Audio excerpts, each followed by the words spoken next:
कासलपुर ग्राम पीवा पानी उत्कट अभाव बाध्य होई अपरिष्कार पानी को पीवाक पड़ुछि अभियोग कले ग्रामवासी। आज सकाल 9टा समय बामुणीपाली पंचायत कासलपुर ग्रामर अधिवासी गणमाध्यम आगे अभियोग कले जे तांकर ग्राम पानीय जलर घोर संकट हो पड़ी। अभियोगकारी कहवा अनुसार गाँव में थिबा नलकूप 15 दिन अधिक समय अचल और वसुधा योजन पाइप लगी किंतु केबेले पानी आसुना।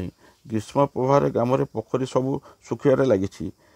से पोखरी जोटा सुखी जाइए पोखरी गाई गोरु महिषी गाधोबार व्यवहार होछि। बाध्य होई एही अपरिष्कार पोखरी पानी को ग्रामवासी पीवा पानी भाव में व्यवहार करुवा अभियोग करछन्ति। मन्ना कालिया सेठी ग्राम कासलपुर ग्राम पंचायत बाणीपाली थाना जिला बौद्ध। आमर गाँव में बर्तमान आमर गाँव नलकुड़ा खराब हो जाइए जहाँफल कि आम आज 15-20 दिन है पंचायत वाला को कहला भी से ना शुणिले ब्लॉक भी कहला से भी ना शुणिले। बर्तमान तो आम सारा ओडिशा देखो 45 डिग्री प्लस खरा हो जेनथि कि सारा ओडिशा भाजी हो जाऊँगी। और आमर गाँव को देखते कौन सुविधा देना पानी बाध्य होकर आम माइकिणा मैंने कि आम माँ मैंने बाध्य हो बंधु पानी आणुन जेनथि कि गाई गोरु सब धुआ धुई हो बाध्य से पानी पीकी डायरिया हो रोग दुख हो।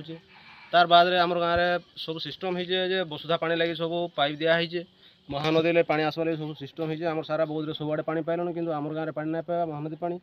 तार बाद वसुधा योजना भी आरंभ होटा भी किसी प्रति वर्ष से भी पैसा आसूचे क्या क्या हो पानी ना आसवा। बर्तमान तो इलेक्शन टाइम बर्तमान नेता मंत्री मैंने आउन खाली गोटे कहीदे जाऊन भोट देव सब सुविधा हो बोलिकी कहन। आमर गोटे आम कि आम कासलपुर बासिंदा आम डिसाइड कर पानी जे सुविधा ना है कि पानी आम नलकों कि आम कौन पानी सुविधा ना भोट वर्जन करवा बाध्य हो। मोर ना रंजित झांकर ग्राम कासलपुर ब्राह्मणीपाली पंचायत जिला बौद्ध। वसुधा योजनार पाइप होइचे पानी किंतु ना आसबार बहुत खराब हो जाइए। जते प्रशासन को जनइला पर भी पानीर समस्या बहुत देखा जाऊे। बाध्य होकर आम बंधर पानी यूज करूँ जेनथि आमको बहुत सामना करने को पड़ुचे।